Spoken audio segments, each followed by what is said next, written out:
ये कहानी मोहब्बत और गुरूर के दरमियान एक खामोश जंग की है, जहां तख्त की ताकत एक सच्चे दिल के सामने बेमानी हो जाती है।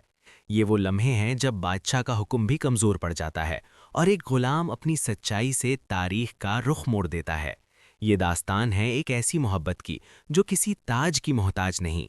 इस रात महल की फ़िज़ा में अजीब सी घुटन थी, जैसे खामोशी भी किसी तूफ़ान का इंतज़ार कर रही हो।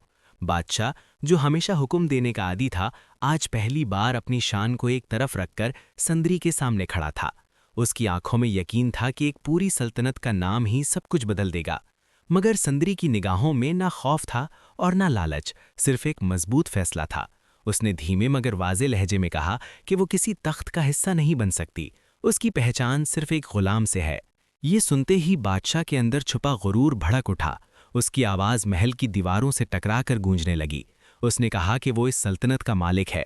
उसने जो चाहा पाया और जो ना मिला उसे छीन लिया। गुस्से में उसने संदरी का हाथ पकड़ लिया, मगर संदरी ने पूरी कुव्वत से खुद को आज़ाद किया और महल की राहदारियों में गुम हो गई। इसी लम्हे मोहब्बत का ये किस्सा दुश्मनी में बदल गया। चंद लम्हों बाद गुलाम को दरबार में तलब किया गया। बादशाह की आंखों में अजीब सी चमक थी। उसने कहा कि जिस लड़की से वो मोहब्बत करता है वो संदरी है। ये अल्फाज गुलाम के दिल में तीर की तरह उतर गए, मगर उसने अपने चेहरे पर खामोशी ओढ़ ली और सर झुकाकर कहा कि जो बादशाह चाहता है वो ज़रूर पूरा होगा। बादशाह ने तंजिया मुस्कुराहट के साथ कहा कि उसे गुलाम से यही उम्मीद थी। जब गुलाम वापस लौटा तो संदरी उसकी राह देख रही थी। उसे देखते ही वो बिखर गई, मगर गुलाम ने अपने जज्बात को काबू में रखा। उसने पूछा कि अगर बादशाह उसे अपनाना चाहे तो क्या वो मान जाएगी। संदरी ने फौरन इनकार कर दिया। गुलाम ने कहा कि बादशाह बहुत अमीर है। संदरी की आवाज़ कांप उठी। उसने कहा कि अच्छा होना काफ़ी नहीं होता, दिल का मान जाना ज़रूरी होता है। गुलाम ने आखिरी बार कहा कि वो एक बादशाह है और वो खुद सिर्फ गुलाम। संदरी ने बगैर किसी हिचकिचाहट के कहा कि वो फैसला कर चुकी है और वो सिर्फ गुलाम की संदरी है। ये सब बादशाह देख चुका था। उसका सब्र टूट गया। उसने दोनों को कैद करवा दिया और इल्ज़ाम लगाया कि उन्होंने उसे धोखा दिया है।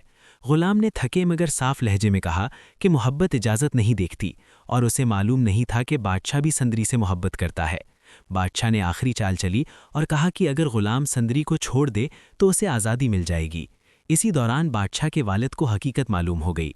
उन्होंने आकर दोनों को रहा किया और बादशाह को सख्ती से समझाया कि तख्त और सियासत ऐसे जुनून की इजाज़त नहीं देते। गुलाम और संदरी शहर छोड़कर नई जिंदगी की तरफ रवाना हो गए, मगर इंतकाम की आग दोबारा भड़क उठी। बादशाह वहां पहुंचा, संदरी को जबरदस्ती उठा ले गया और गुलाम को इतना मारा कि वो बेहोश हो गया। होश में आते ही गुलाम ने खौफ के बजाय लड़ने का फैसला किया। पहली बार एक गुलाम ने बादशाह के खिलाफ आवाज़ उठाई। सच सामने आया, गवाह बोले और सल्तनत का झूठा चेहरा बेनकाब हो गया। अंजाम वही हुआ जो हर जुल्म का होता है। बादशाह अपना तख्त खो बैठा और गुलाम अपनी संदरी को पा गया, क्योंकि मोहब्बत कभी ताज नहीं देखती और जुल्म हमेशा कायम नहीं रहता। अगर अभी तक आपने हमारा चैनल सब्सक्राइब नहीं किया तो सब्सक्राइब कर दें और बेल आइकन को भी ज़रूर प्रेस करें, ताकि आपको आने वाली नई वीडियोज़ बर वक्त मिलती रहें।